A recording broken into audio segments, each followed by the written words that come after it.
Oh boy, a brand new Iggy and the Stooges record came out this week, is what I would be saying had I not decided to do my research and listen to the previous Stooges album prior to this one. If I haven't kept current with a band's back catalog, I like to touch up the places I've missed before giving it a review, just so I have a full context before going in. And without going into a ramble, the full context of the Stooges' last record can be summarized mostly like this.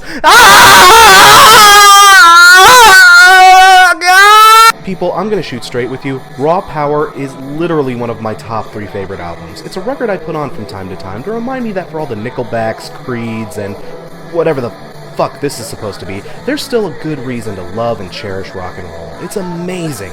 But without going into a rant about it, if I were reviewing the weirdness this week, I would have to readjust my rating system to account for negative numbers. After hearing it, my hopes and expectations for this album came screeching down quicker than Vince Vaughn's career. It isn't until I heard the riffs to the album's opener, Burn. Right out of the gate, James Williamson's soaring, screaming riffs came blasting through my headphones and reassured me that no one's dick would be turning into a tree.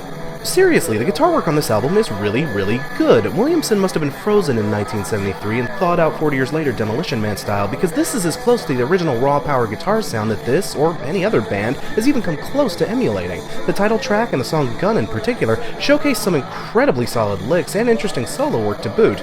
It's easy to tell that Williamson is giving 100% on this album, it's just a shame that no one else in the band is. If I told you Mike Watt was playing on this album, you would probably punch me in the tits for lying, but then you'd look at the liner notes and be forced to give your own tits a good socking. The man who wrote all those amazing songs for the Minutemen is here in name only. Given the man's pedigree, there's no excuse for low-ending this dull and boilerplate.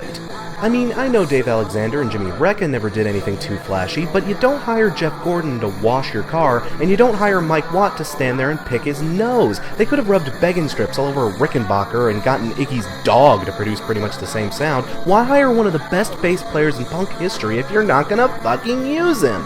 This could have been overlooked, but Mr. Pop doesn't seem to be firing on all cylinders either. Iggy is 66 years old, so he can't screech and howl like he did back before he was collecting Social Security. As a result, he spends most of the album on his low register. On some songs, it almost sounds like he's trying out his Isaac Hayes impression. It's not always bad, but even when it's good, it does sound out of place on a Stooges album. Speaking of out of place, this album has 3, I shit thee not, acoustic ballads on it. What in the cinderblock chucking Jesus is a Stooges album doing with ballads? One of them is even called Beat That Guy. When I see a song on a Stooges album called Beat That Guy, it should put me in the mindset of Street Fightin' Man, not Jesse's Girl. Overall, this record can't seem to decide if it wants to be an actual Stooges release, another Iggy solo album, or something entirely unique, and the 3 ideas just end up wrestling with each other in a 3-way cage match for the title. Don't get me wrong, this certainly isn't the worst thing I've heard this year, and it does have its strong points here and there, but it isn't getting anywhere near my top of the year list. It's head and shoulders above the weirdness, but trust me, that isn't saying much. I guess what I'm saying is, buy the new Him album instead. Ready to Die gets 3 Foliage Phalli out of 5.